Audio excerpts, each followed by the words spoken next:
Hello and welcome everyone. In today's video I will show you how to edit a generated image using Google Gemini text prompts. So to do this, it's very simple. You have to go to Google Gemini and go to the generated picture. For example, this is a generated picture and I want to make any modification in that picture.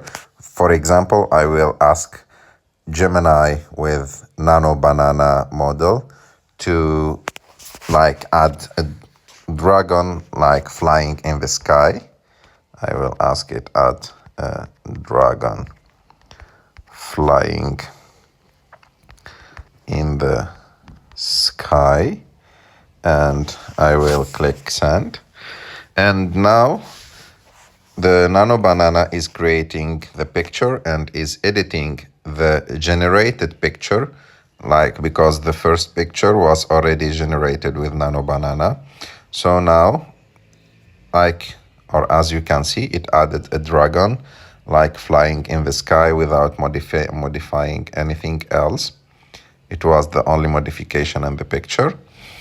And that's how you can edit the generated pictures. You have just to type exactly what you want to add, what you want to edit, what you want to remove from the picture.